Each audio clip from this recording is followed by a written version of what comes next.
तो पिछले video lecture में हम लोगों ने सॉल्यूशन में पढ़ा था कि सॉल्यूशन क्या होता है, उसके डिफिनेशन को हमने देखा। उसमें सॉल्यूट सॉल्वेंट होते हैं। सॉल्यूशन के कंसंट्रेशन को हम लोग किस प्रकार क्या करते हैं, रिप्रेजेंट करते हैं, जिसके बहुत से यूनिट्स वगैरह के बारे में भी बताए, जिसमें कि तुमको था परसेंटेज में ppm, molarity, mole fraction, molality, इन सबों के बारे में पढ़ा और उसका जो है कुछ क्वेश्चंस वगैरह तुम लोगों ने सॉल्व किया होगा। तो इस लेक्चर में हम लोग पढ़ने जा रहे हैं, आज एक नया टॉपिक ले रहे हैं इसी का, सॉल्यूशन का, दैट इज कॉल्ड सॉल्युबिलिटी। तो सॉल्युबिलिटी क्या होता है?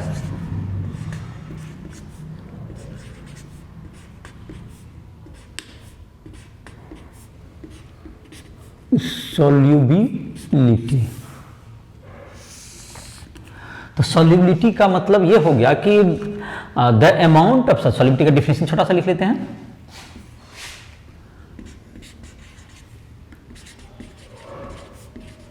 The amount of solute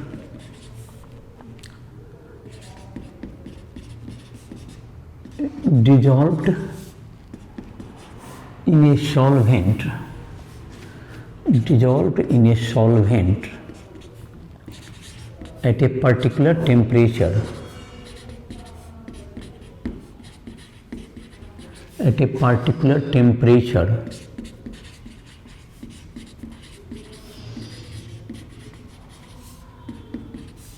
is called solubility of the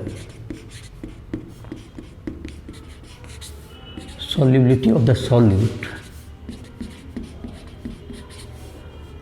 in the solvent, इस अमाउंट को हम लोग, अमाउंट तो मास में भी रिप्रेजेंट कर सकते हैं, कितना मास में कितना सॉल्यूट डिजोल्व हो रहा है, या तो इसको मास परसेंट में व्यक्ति, आप किसी भी कॉन्सेंट्रेशन में रिप्रेजेंट करिए। सॉल्यूशन बन गया सॉल्यूट और सॉल्वेंट का, तो ये इसको मास परसेंट में व्यक्ति रिप्रेजेंट कर सकते हैं आप, या मोलरिटी किसी भी यूनिट में आप क्या करते हैं प्रॉपरली, मोल फ्रैक्शन सब किसी में रिप्रेजेंट कर सकते हैं। तो जितना अमाउंट उसका डिजोल्व हो रहा है किसी सॉल्यूट का किसी सॉल्वेंट में at a particular temperature, that is called its solubility. तो तुमको जहां तक है सॉल्युबिलिटी, कौन सा सॉल्यूट किसमें सॉल्युबल होगा, ये इंटरमॉलिक्यूलर फोर्स पर डिपेंड करता है। अगर सॉल्यूट और सॉल्वेंट के बीच में, मॉलिक्यूल के बीच में अगर एक ही तरह के इंटरेक्शन फोर्सेस हों तो वह डिजोल्व हो जाता है उसमें, जिसके लिए एक प्रोवर्ब हम लोग यूज करते हैं, like dissolve like dissolve like. इसका मतलब ये हुआ कि अगर सेम टाइप के इंटरमॉलिक्यूलर फोर्स होंगे सॉल्यूट और सॉल्वेंट के बीच में, it means the solute and solvent, the solute and solvent both have same type of intermolecular forces,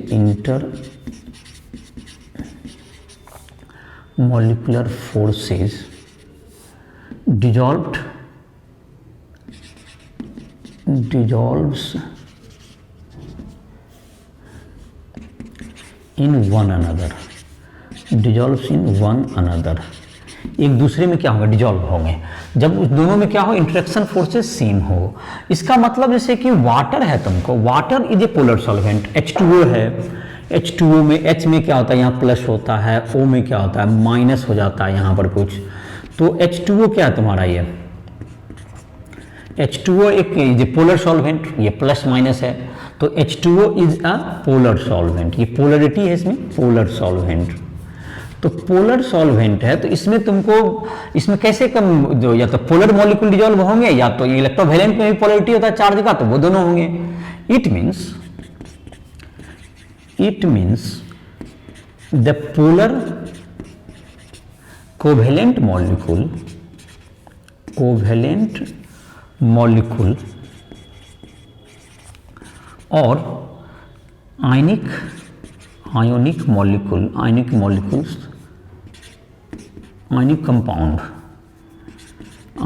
compounds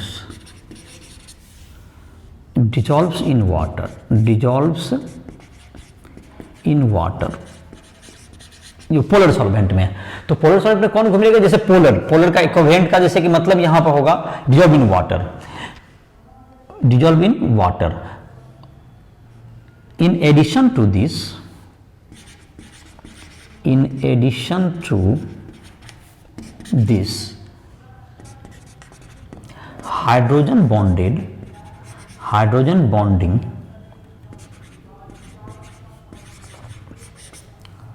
is also responsible for, hydrogen bonding also dissolves the solute,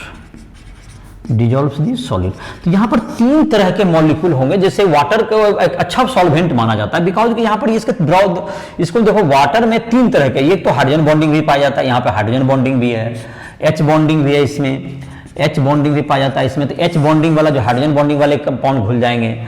दूसरा कुछ polar जैसे HCl वगैरह है वो भी इसमें डिजॉल्व होंगे। जैसे पोलर में आ गया तो जैसे पोलर में कौन आ गया, जैसे HCl वगैरह हो गया। आयनिक में जैसे तुम्हारा हो गया, आयोनिक में जैसे आ गया तुम्हारा NaCl वगैरह डिजॉल्व होगा इसमें। जैसे तुमको हाइड्रोजन बॉन्डिंग में H बॉन्डिंग में कौन आ गया तुम्हारा, जैसे कि एल्कोहल, NH3 ETC। तो ये सब तुम्हारा क्या हो गया, या शुगर। तो ये सब तुम्हारा अलग अलग बहुत से, इसलिए वाटर को एक अच्छा सॉल्वेंट माना जाता है। बिकॉज क्या है यहाँ पर इसका जो तुम्हारा है, इसमें तीनों टाइप के मॉलिक्यूल घुल सकते हैं, डिजॉल्व हो सकते हैं। तो इसके लिए वाटर को क्या माना जाता है, इसलिए water is a good solvent. तो वाटर में इलेक्ट्रोवैलेंट कंपाउंड, जब कोई भी चीज वाटर में जब डिजॉल्व होता है तो उसमें देखो जैसे क्या होता है, एक तो उसका जो लैटिस है वो जो इलेक्ट्रोवैलेंट या कोई भी है तो लैटिस जो बनाया होता है इलेक्ट्रोवैलेंट कंपाउंड के जो आयन हैं, तो lattice energy should be greater than hydration. जब कोई आयनिक कंपाउंड को हम लोग डालते हैं वाटर में, तो आयनिक कंपाउंड को जब हम लोग वाटर में डालेंगे तो उसकी जो कि सॉल्वेशन जो एनर्जी निकले, that is called hydration energy also in case of water. तो hydration energy should be more than the lattice enthalpy. जितना हाइड्रेशन एंथैल्पी जनरेट हो रहा है जब कोई सॉल्वेट हो रहा है कोई कंपाउंड, आयनिक कंपाउंड, तो वह किससे ज्यादा होना चाहिए, जो उस सॉलिड का जो लैटिस एंथैल्पी है उससे अधिक होना चाहिए, तभी वो डिजॉल्व हो पाएगा। और इसका मतलब ये हुआ कि डिजॉल्व होने, वाटर में डिजॉल्व होने के लिए क्या मैंने कहा कि वाटर में डिजॉल्व होने के लिए इलेक्ट्रोवैलेंट, ये तो ब्रॉड आइडिया हुआ, लेकिन कुछ इलेक्ट्रोवैलेंट कंपाउंड ऐसे भी हैं जो डिजॉल्व नहीं होंगे। तो उसके लिए क्या होना चाहिए कंडीशन, कि जब वह आयनिक कंपाउंड को जब हम लोग वाटर में डालते हैं तो वाटर के साथ क्या बनाता है, वह जो है तुमको वाटर के मॉलिक्यूल के साथ उसके आयंस इंटरेक्ट करते हैं। और वाटर के साथ जब आयन इंटरेक्ट करते हैं, जैसे कि Na+ है, तो Na+ किसके साथ है, NaCl अगर डिजॉल्व आप करें तो Na+ किसके इर्द गिर्द, इसके सब तरफ OH- का ये बॉन्ड बन जाएगा, और Cl- उसके सेकेंडरी बॉन्ड किसका बन जाएगा, H+ का बन जाएगा। NaCl को अगर हम वाटर में डिजॉल्व करते हैं तो इस प्रकार से एक सेकेंडरी बॉन्डिंग बनेगा। तो ये जो तुम्हारा बन रहा है, इन दोनों के बीच में जो बॉन्डिंग बन रहा है, दैट इज कॉल्ड हाइड्रेशन। इसमें जो उसमें बॉन्ड जब बनता है तो एनर्जी लिबरेट होगा, तो that energy is called hydration enthalpy liberate करेगा। ये हाइड्रेशन एनर्जी क्या करेगा, हाइड्रेशन एंथैल्पी ये क्या करता है, हाइड्रेशन एंथैल्पी के रूप में ये एनर्जी निकलेगा। और ये इतना सफिशिएंट होना चाहिए कि NaCl का जो लैटिस एंथैल्पी है उसको ये क्या कर दे, सरपास कर दे, तभी तो ये आयन अलग अलग हो पाएंगे, अदरवाइज अलग नहीं होंगे। तो hydration enthalpy should be more then lattice enthalpy, should be more then lattice enthalpy. अगर ये लैटिस इंथैल्पी से ज्यादा नहीं हुआ तो ये डिजॉल्व नहीं होता, इलेक्ट्रोवैलेंट होते हुए भी। हाइड्रेशन इंथैल्पी तो ये अगर फेल करते हैं, कोई इलेक्ट्रोवैलेंट कंपाउंड अगर किसी वाटर में डिजॉल्व नहीं हो पा रहा है, तो इसका मतलब या तो उसकी हाइड्रेशन इंथैल्पी काफी कम रही होगी, हाइड्रेशन इंथैल्पी कम रही, या उसकी लैटिस इंथैल्पी ज्यादा है। तो इन दोनों किसी कंडीशन से वो फेल करेगा, अदरवाइज नहीं तो क्या होगा, वो सॉल्युबल होगा वाटर में। तो ये मैंने सॉलिबिलिटी के बारे में बता। और हाइड्रोजन बॉन्डिंग अगर जिस कंपाउंड में है, हाइड्रोजन बॉन्डिंग किसके किसके बीच में बनता है, जैसे हाइड्रोजन बॉन्डिंग तो जो तुम्हारा बस बनता है जिसमें कि तुमको HF, HO और HN, इन तीनों इस तरह का कोई बॉन्डिंग है किसी मॉलिक्यूल में, तो वो भी चूंकि H2O में हाइड्रोजन बॉन्डिंग पाया था तो वो भी सॉल्युबल होंगे। तो इस तरह से हाइड्रोजन बॉन्डिंग इन तीनों एटम के बीच में अगर ऐसा है तो वो सॉल्युबल होंगे। या HCl भी है लेकिन वो पोलर है तो वो भी डिसॉल्व हो जाएंगे। इस तरह से ब्रॉड रेंज ऑफ कंपाउंड है जो कि इसमें डिसॉल्व होते हैं। लेकिन जैसे कि तुमको अब आ जाए हम लोग नॉन पोलर सॉल्वेंट में, नॉन पोलर सॉल्वेंट जैसे कि अल्कोहल है, नॉन पोलर सॉल्वेंट जैसे नॉन पोलर सॉल्वेंट ईथर है, तुमको बेंजीन है, तो इस समय में क्या होगा, कोवेलेंट कंपाउंड इसमें डिजोल्व होंगे। इसमें कौन घुलेंगे, कोवेलेंट कंपाउंड्स, कोवेलेंट कंपाउंड जिसमें non polar covalent, non polar covalent, non polar covalent compounds dissolve in this, like dissolve like, दोनों में कोवेलेंट बॉन्ड पाए जाएंगे तो ये तुमको उसमें डिजोल्व हो जाएंगे। बेंजीन, ईथर, एल्कोहल, इन सबों में ये डिजोल्व हो जाते हैं। तो ये तुम्हारा मतलब समझ में आ गया होगा बॉन्डिंग कौन डिजोल्व होते हैं। तो ये बॉन्डिंग सॉल्युबिलिटी के बारे में बताया। सॉल्युबिलिटी में इंटरमॉलिक्यूलर फोर्सेज अगर दोनों के सॉल्यूट और सॉल्वेंट के बीच में मैच करते हैं तो वो डिजोल्व होंगे।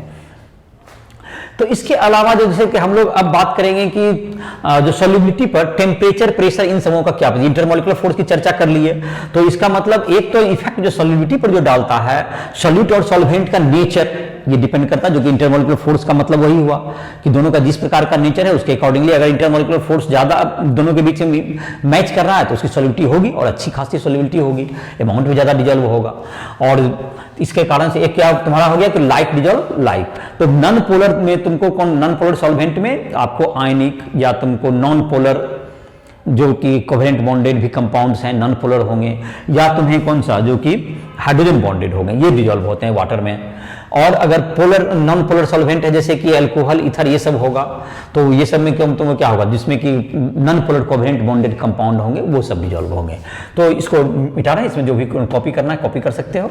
और अगर तुमको डिटेल नोट्स चाहिए तो राइट ट्यूटोरियल ऐप पर जाकर के प्ले स्टोर से डाउनलोड करो और उसमें जाकर के उसमें नोट्स ले सकते हो। उसमें सभी वीडियो लेक्चर सब मिल जाएंगे, उसमें लाइव क्लासेस या फिर पर्सनल कांटेक्ट के भी नंबर मिल जाएंगे, जिसमें कि तुमको किसी को पर्सनल कोई समस्या हो रही है पढ़ने में, अपनी नहीं न्यूमेरिकल बन रहा है या कोई कंसेप्ट समझना हो तो राइट ट्यूटोरियल ऐप के माध्यम से हमसे संपर्क कर सकते हो। तो राइट ट्यूटोरियल ऐप को प्ले स्टोर से डाउनलोड करके उसके आधार पर पढ़ाई कर सकते हो। उसमें फिजिक्स, केमिस्ट्री के पूरे नोट्स मिल जाएंगे, मैथ के भी, जेई के क्वेश्चंस ये सब भी सॉल्व मिल जाएंगे। तो इससे जो तुम्हारा वीडियो लेक्चर तैयार किया जा रहा है ये तुमको एनसीईआरटी बुक को पूरी तरह कवर करता है। इसके सारे लेक्चर्स में एनसीईआरटी के सारे कंसेप्ट जितने दिए हुए हैं सभी बता दिए जाते हैं। और इसके अलावा जो जेई के क्वेश्चंस वगैरह हैं वो सभी सॉल्व मिल जाएंगे तुमको नोट राइट ट्यूटोरियल ऐप पर, तो सारे लेक्चर भी मिल जाएंगे। तो हम लोग अब बढ़ाते हैं इसमें कि सॉल्युबिलिटी में तुमको किसका इफेक्ट पड़ता है। सॉल्युबिलिटी पे टेम्परेचर का इफेक्ट, सॉल्युबिलिटी पे effect of temperature, effect of temperature on solubility of solid in liquid। तो टेम्परेचर से क्या फर्क पड़ेगा देख लो। तो टेम्परेचर से क्या फर्क पड़ेगा, अगर सॉलिड जब लिक्विड में डालते हैं तो सॉल्वेट होता है तो इसका ये दो तरह के रिएक्शन होते हैं।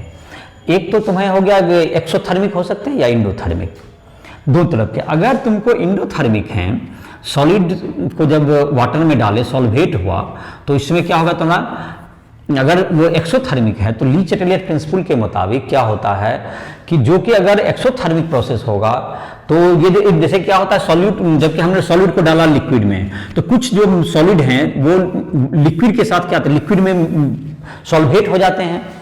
और जो लिक्विड में जो सॉल्वेट हुए कुछ आयंस हैं या कुछ कंपाउंड्स हैं वो धीरे धीरे क्रिस्टल बनाते हैं। यहां पे दो प्रोसेस हो गया, एक तो हो गया सॉल्वेशन और दूसरा हो गया क्रिस्टलाइजेशन। क्रिस्टलाइजेशन, तो ये तुमको क्रिस्टलाइजेशन और सॉल्वेशन जब इक्विलिब्रियम में आ जाएगा तो जितना अमाउंट तुमको घुलेगा that is called its solubility. जितना अमाउंट सॉलिड का घुला, सॉलिड ये इसमें क्या था, solid dissolves in liquid, dissolves in liquid, solvate जिसको करना कहते हैं, सॉल्वेटेड हुआ। और इसमें क्या था, dissolved solid, dissolve solid crystallizes, dissolved solid crystallize, dissolved solid forms crystal, dissolved solid forms crystal। तो ये दोनों प्रक्रियाएं जब इक्विलिब्रियम में आ जाती है, इन इक्विलिब्रियम दोनों का रेट इक्वल हो जाता है, तो जितना हो गया अगर इक्विलिब्रियम में आ गया तो ये क्या हो गया, तुम्हारा सैचुरेटेड सॉल्यूशन तैयार हो गया। सैचुरेटेड सॉल्यूशन का अब और अमाउंट नहीं डिजॉल्व हो सकता, that is called saturated solution. अब जैसे कि और अमाउंट इसमें और घुलना उसमें बाकी अभी इक्विलिब्रियम नहीं आ पाया तो वो क्या हो गया, अंडर सैचुरेटेड हो गया। तो जब ये दोनों इक्विलिब्रियम में आ जाते हैं तो ये तुम्हारा क्या बन गया, एक सैचुरेटेड सॉल्यूशन है। In equilibrium in equilibrium saturated solution is prepared, saturated solution is prepared. तो सैचुरेटेड सॉल्यूशन प्राप्त हो जाते हैं जब, कब, इन इक्विलिब्रियम जब आ जाएगा तुमको, जब सॉल्वेशन और क्रिस्टलाइजेशन दोनों क्या हो गया, एक दूसरे के साथ जब इक्विलिब्रियम में आएगा तो और अधिक सॉल्यूट नहीं घुल पाते हैं। और ये जो तुम्हारा सॉल्वेशन और जो क्रिस्टलाइजेशन, ये जो दोनों को चल रहा है तुम्हारा प्रोसेस, अगर ये एक्सोथर्मिक है, सॉल्वेट हो रहे हैं और क्रिस्टलाइज हो रहे हैं, तो ये अगर एक्सोथर्मिक है तो according to the Le Chatelier principle, in case of exothermic,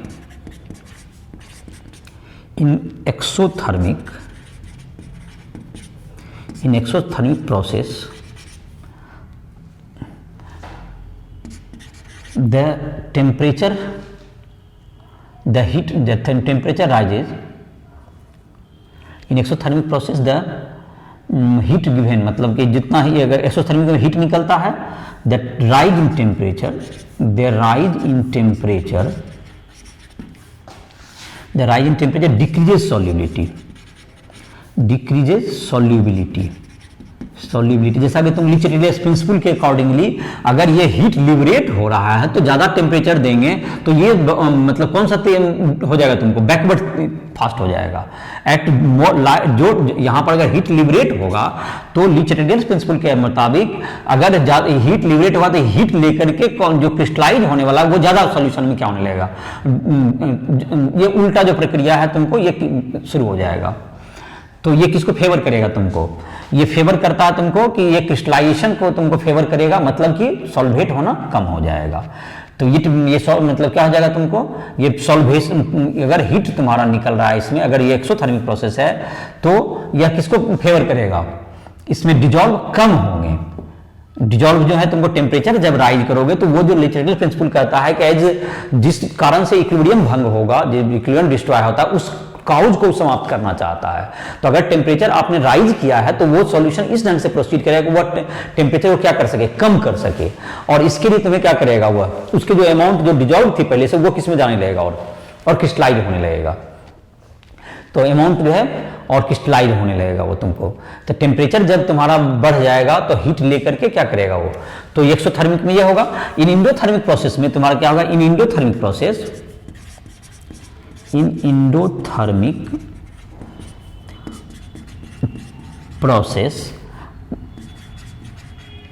more solute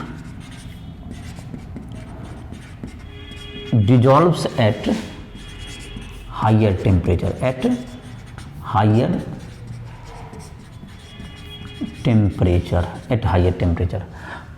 तो हायर टेम्परेचर पर ये ज़्यादा सॉल्यूट डिजॉल्व होगा।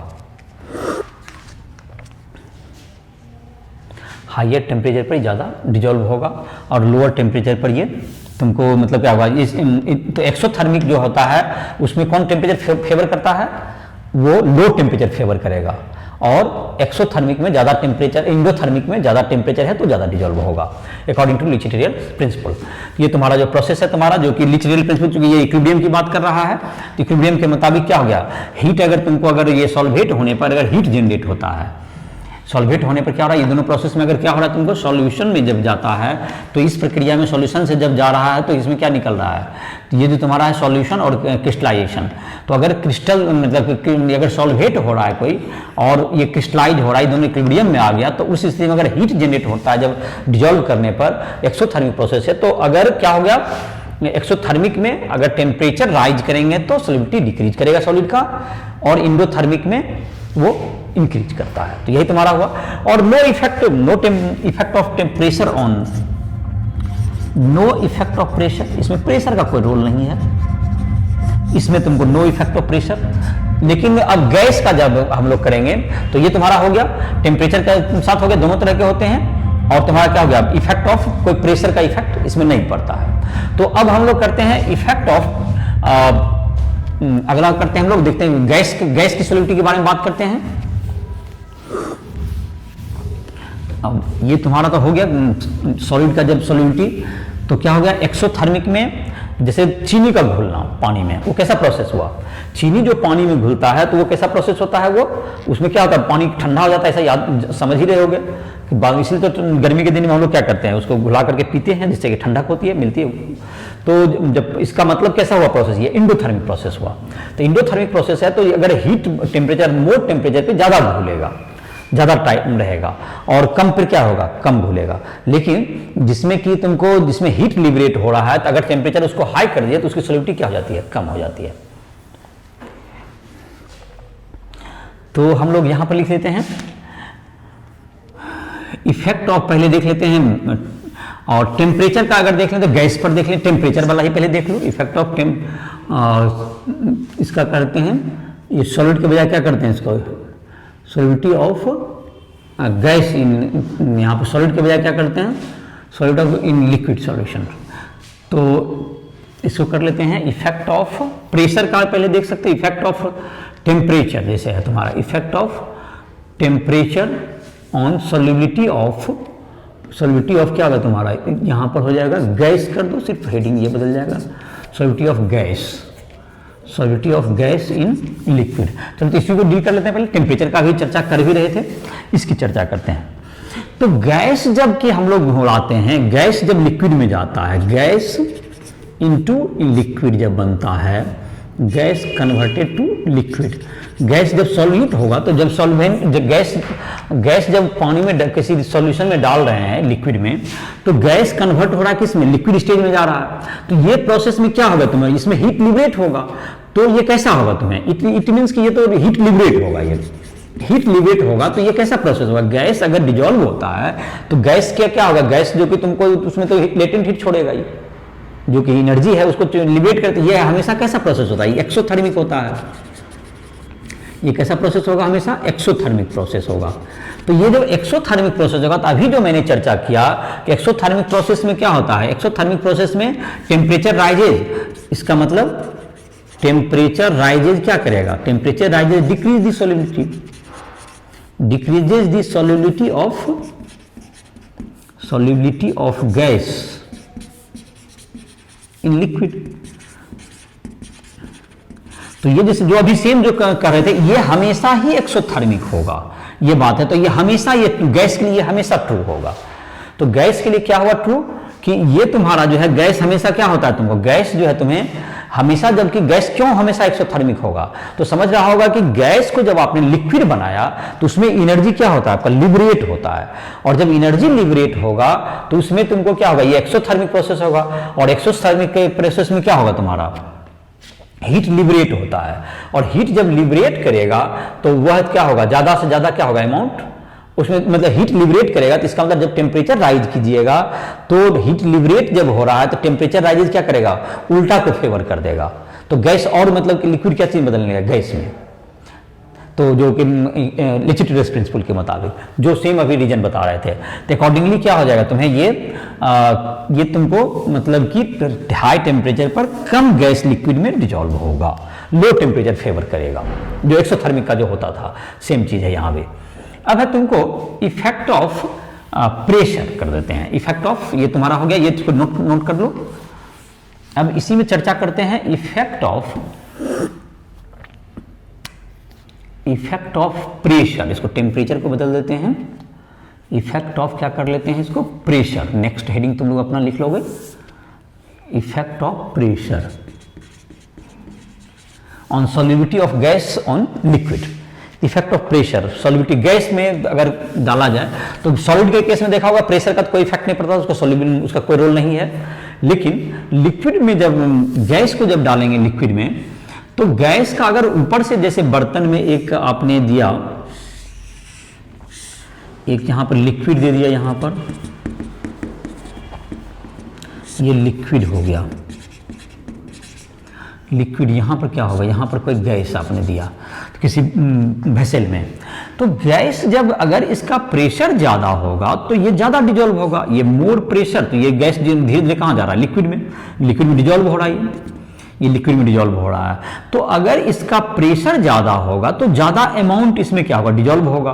तो इसका मतलब हुआ एट द सेम टेम्परेचर, अगर टेम्परेचर को आप नहीं चेंज करें तो गैस का अगर प्रेशर आप बढ़ाते हैं तो ज्यादा अमाउंट इक्विलिब्रियम में आने में इसमें भी जाएंगे, गैस के मॉलिक्यूल्स आएंगे, और धीरे धीरे क्या होगा, इसमें भी इतना प्रेशर हो जाएगा कि जब दोनों प्रेशर क्या हो जाएगा, इक्वल हो जाएगा, तब क्या होगा, तुमको इक्विलिब्रियम में आ जाएगा ये। तो इसका मतलब कि इक्विलिब्रियम में जब आने के लिए, जबकि इक्विलिब्रियम आएगा, इक्विलिब्रियम यहाँ पे दो तरह का होगा, गैस, लिक्विड में जो गैस है वो इवेपोरेट करेंगे, और जो गैस यहाँ है जो कि बाहर है वो लिक्विड में आएंगे। इस प्रकार से दोनों जब क्या आ जाएंगे, इक्विलिब्रियम में आएंगे। तो वो इक्विलिब्रियम में कब आएंगे, जब ज्यादा प्रेशर है इसमें, तो इसमें भी गैस ज्यादा डीजल होगा, तभी वो इक्विलिब्रियम में उस रेट से बाहर निकल पाएगा। अगर ज्यादा प्रेशर है तो ज्यादा रेट से इसमें आएगा, तो ज्यादा रेट से इधर भी जाना होगा, तो ज्यादा सॉल्युबिलिटी भी क्या हो जाएगी, बढ़ जाएगी। इसका मतलब एट द सेम टेम्परेचर पर the increasing pressure increases the solubility. At the same temperature, at the constant temperature, at the constant temperature increasing the pressure,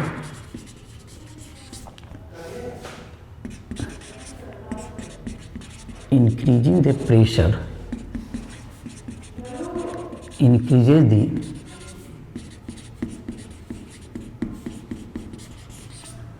solubility of gas in liquid। तो ये तुम्हारा हो गया, ये तुम्हारा करता है इंक्रीज करता है। तो जाहिर है कि ये समझ में आ भी गया होगा कि जब प्रेशर ज्यादा करेंगे तो इसमें ज्यादा गैस क्या होगा, इक्विलिब्रियम में आने में तुमको पर इक्विलिब्रियम में आने के लिए ज्यादा गैस को इसमें डिजॉल्व होना पड़ेगा। तो इसी को हम लोग, इसी से जुड़ा हुआ एक लॉ है जिसको हम हेनरी लॉ कहते हैं। तो इस हेनरी लॉ का जिक्र करते हैं। हेनरी लॉ, ये तुमको इसको क्वांटिटेटिवली इसको स्टडी करके बताया गया है। At constant temperature, at constant temperature,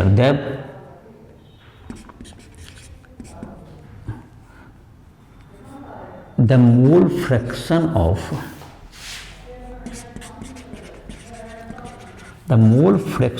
gas in liquid, mole fraction of gas in liquid is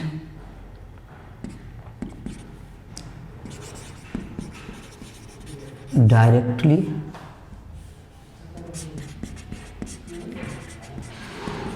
proportional to, mole fraction of gas directly proportional to, mole fraction of gas is directly proportional to the partial pressure। एक word use करते हैं, partial pressure से explain कर देते हैं। Partial pressure of the gas, partial pressure gas above the liquid, above the liquid, above the liquid। तो ये तुम्हारा कह रहा है कि मतलब कि एट द सेम टेम्परेचर, ये हेनरी लॉ का स्टेटमेंट है कि अगर टेम्परेचर सेम हो तो at the same temperature the solubility of gas in any liquid, the solubility को यहां पर रिप्रेजेंट करें किसमें, मोल फ्रैक्शन में। तो mole fraction of gas in liquid is directly proportional to the partial pressure of the gas above the liquid. इसके partial pressure, यहां पे जैसे गैस डाला तो यहां पार्शियल प्रेशर का मतलब क्या हुआ, जैसे कि आप यहां पे गैस मिक्सचर डाल दिए, यहां पे गैस मिक्सचर में N2 और O2 डाल दिए, तो N2 कितना डिजॉल्व होगा, ये पूरे प्रेशर के बजाय N2 के प्रेशर पर सिर्फ निर्भर करेगा। और गैस में ये डाल दिए तो ये सिर्फ किसके प्रेशर पर डिपेंड करेगा, डिजॉल्व जो करेगा वो सिर्फ N2 का प्रेशर होगा। अगर एक ही गैस है तो पार्शियल प्रेशर के बजाय प्रेशर कर दीजिए, लेकिन अगर कोई दो मतलब मिक्सचर ऑफ गैस है तो आप बेटर वर्ड है क्या यूज कीजिए, पार्शियल प्रेशर। तो ये पार्शियल प्रेशर जो कि P प्रोपोर्शनल टू क्या होगा, P प्रोपोर्शनल टू X। तो P इज इक्वल टू क्या लिखते हैं हम लोग, KH इंटू X। P क्या होगा, partial pressure of gas, partial pressure of gas in liquid. और X क्या होगा तुमको, मोल fraction of gas in liquid. KH क्या होगा तुम्हारा, हेनरी कांस्टेंट। KH क्या होगा तुम्हें, हेनरी कांस्टेंट, हेनरी कांस्टेंट। ये हेनरी कांस्टेंट हो गया, P बराबर KH इंटू X। तो KH क्या होगा तुम्हारा, हेनरी कांस्टेंट हो गया। तो पार्शियल प्रेशर जो होगा तुम्हारा ये किसके प्रोपोर्शनल होता है, मोल फ्रैक्शन ऑफ गैस के। तो हेनरी कांस्टेंट तुमको कहता है कि मोल फ्रैक्शन का मतलब क्या हो गया, गैस का मोल फ्रैक्शन का मतलब मोल ऑफ गैस बटे total mole of the solution. Total mole में लिक्विड प्लस गैस सबका टोटल, मतलब जैसे N2 का अगर ले रहे हैं तो सिर्फ N2 का ही नहीं, O2 का टोटल में टोटल जाएगा। N2 का मतलब नीचे जो सॉल्यूशन जाएंगे तो उसमें N2 का, O2 का और जितना बाकी जो कि लिक्विड है सबका, जितने भी मोल फ्रैक्शन इन सॉल्यूशन होगा सबका। तो ये तुम्हारा हो गया, ये क्या कहलाता है KH इंटू एक्स। KH जो है किसी भी हर गैस के लिए KH जो होता है Henry constant KH is different for different gases. KH is different, ये कोई यूनिवर्सल कांस्टेंट नहीं है, डिफरेंट फॉर डिफरेंट गैस। ये अलग अलग गैस के लिए क्या होता है, अलग अलग होता है, डिफरेंट गैस। और it depends upon temperature also, it depends upon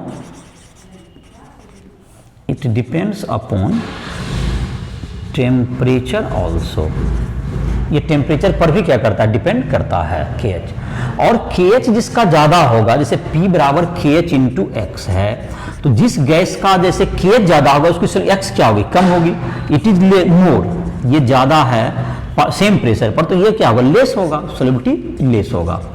तो KH इज मोर, जिस गैस का KH ज्यादा होगा the gas with Henry constant is more, solubility is less. जब जिसके लिए KH ज्यादा उसका सॉल्युबिलिटी कम, मोर KH less solubility, less solubility, ये सॉल्युबिलिटी लेस होगा, मोर KH लेस सॉल्युबिलिटी। तो ये हो गया तुम्हारा P बराबर KH into x, partial pressure of gas in liquid. तो तुम्हारा ये हो गया, इसको कह सकते हैं हेनरी का लॉ हो गया तुम्हारा इसमें।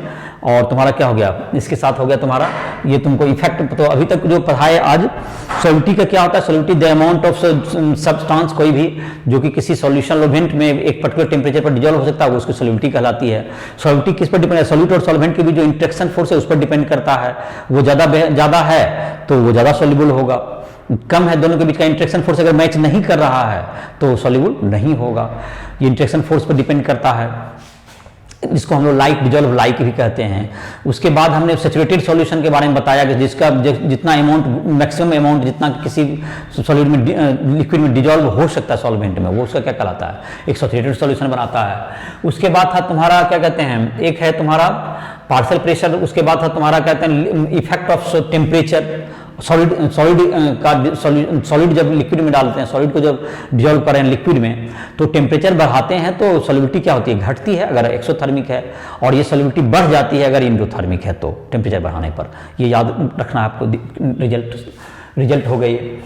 टेम्परेचर गैस में जो होता है हमेशा, जो गैस का डिसोल्यूशन जो होता है हमेशा एक्सोथर्मिक होता है। तो सेम जो एक्सोथर्मिक को मैंने कहा कि मोर टेम्परेचर पे वो डिक्रीज करेगा, तो अभी भी डिक्रीज कर जाएगा।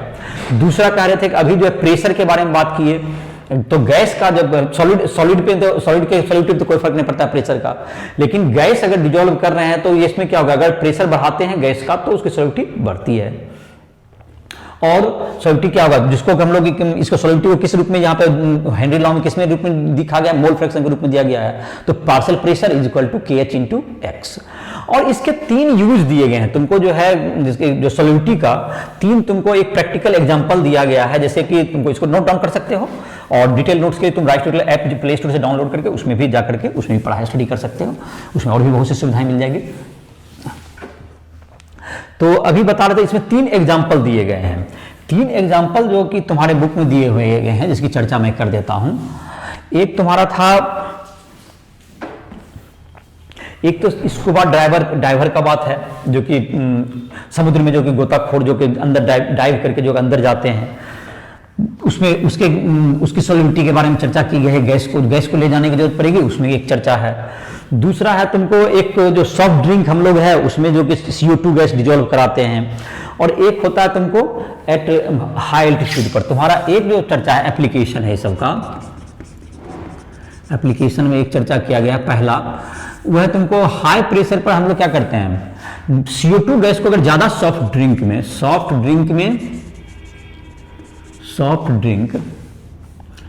CO2 CO2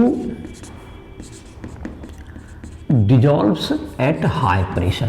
प्रेशर को देखता होगा कि प्रेशर बढ़ा करके, इसलिए ढक्कन जब खोलते हैं हम लोग कभी सॉफ्ट ड्रिंक का देखते हो CO2 गैस बाहर निकलता है, उसको हाई प्रेशर पे क्या किया रहता है जिससे कि ज़्यादा मोर अमाउंट क्या हो सके इसका डिजॉल्व हो सके।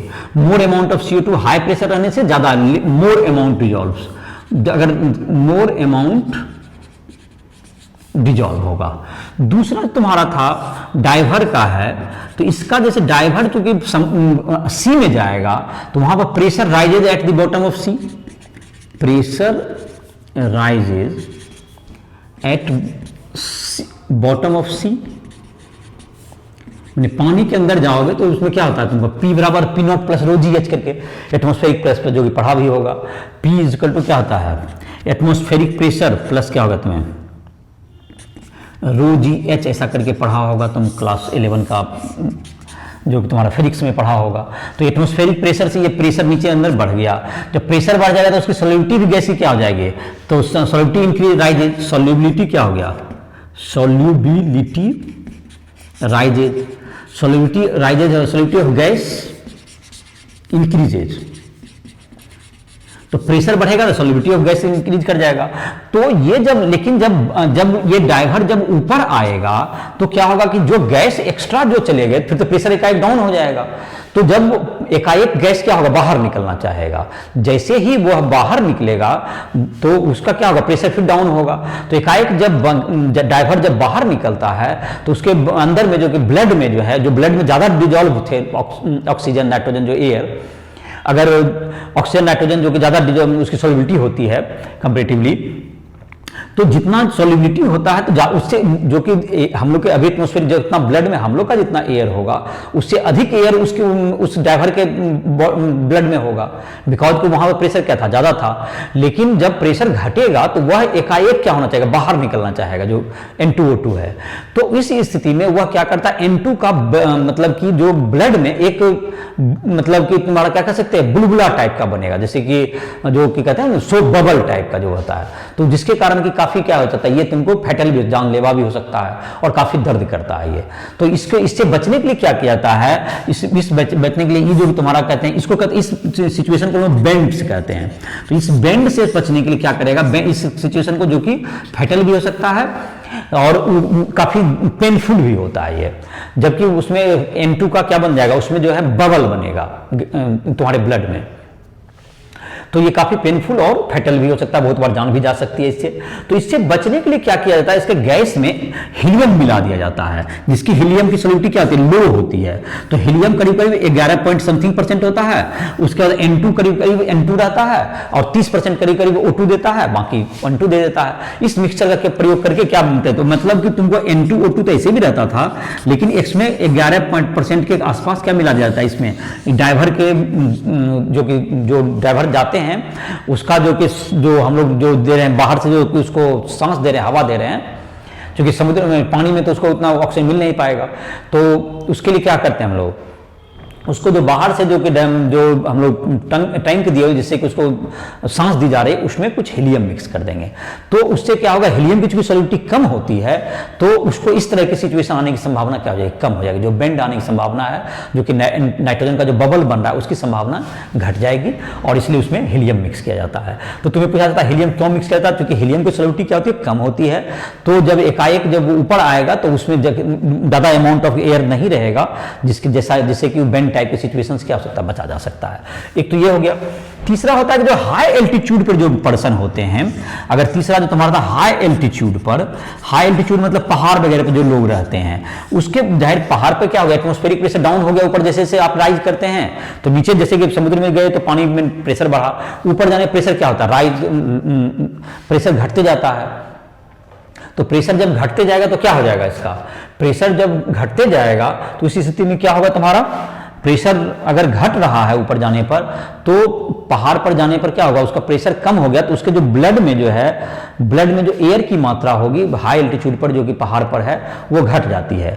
हाई एल्टीट्यूड पर उसमें जो ब्लड में जो ऑक्सीजन की जो लेवल है वो कम हो जाएगी और ऑक्सीजन का लेवल जब कम हो जाएगा किसी हाई एल्टीट्यूड पर तो वो आदमी को क्या हो जाएगा, उस आदमी के सोचने की जो शक्ति है वो भी घट जाती है, लेस उसके जो सोचने की जो थिंकिंग एबिलिटी है वो कम होती है। तो हाई एल्टीट्यूड पर के जो लोग होते हैं उसके ब्लड में ऑक्सीजन की मात्रा कम होती है, बिकॉज के वहाँ पर प्रेशर कम है, तो उसके जो थिंकिंग एबिलिटी होती है वो भी कम होती है। और जो कॉमन आदमी जो प्लेन में रहते हैं, तो हाई लेवल पर जैसे पहाड़ में रहने वाले लोगों की जो थिंकिंग एबिलिटी है due to oxygen, lack of oxygen in blood, oxygen की मात्रा कम होगी बिकॉज के एटमॉस्फेरिक प्रेशर वहाँ क्या है, कम है। तो ये तीनों जो तुम्हारे एप्लीकेशन दिए हुए थे सॉलिडिटी के, तो आई थिंक समझ गया होगा। और तुम्हारे एनसीईआरटी बुक में ये सब दिए हुए, एनसीईआरटी तुम्हारा जितना भी था सॉलिडिटी के संदर्भ में सारा हमने कवर कर दिया। कुछ एग्जांपल दिए हुए हैं हेनरी लॉ के, जो तुम P बराबर KH इंटू एक्स का मोल फ्रैक्शन निकालना होगा, उसमें मोलरिटी दिया हुआ है, मोलरिटी को तुम्हें मोल फ्रैक्शन में कन्वर्ट करना होगा। तो मोलरिटी बराबर क्या होता है, मोल बाय मास करके दिया होगा, मोलरिटी या मोलरिटी को मोल फ्रैक्शन में कन्वर्ट करना है, और उससे वो क्वेश्चन जो एग्जांपल दिए हुए बन जाएंगे। फिर कुछ जो क्वेश्चन भी दिए हुए हैं, तो तुम इसको इन टेक्स्ट और इसको सॉल्व करो। अगर तुम्हें क्वेश्चन वगैरह या किसी कंसेप्ट को समझने में दिक्कत है तो राइट ऐप के माध्यम से मुझसे संपर्क कर सकते हो। आई होप कि एनसीईआरटी बुक में जितना दिया हुआ था मैंने इस टॉपिक को कवर कर दिया और समझ में भी तुम्हें बात आ गई होगी, और क्वेश्चन बनाओ।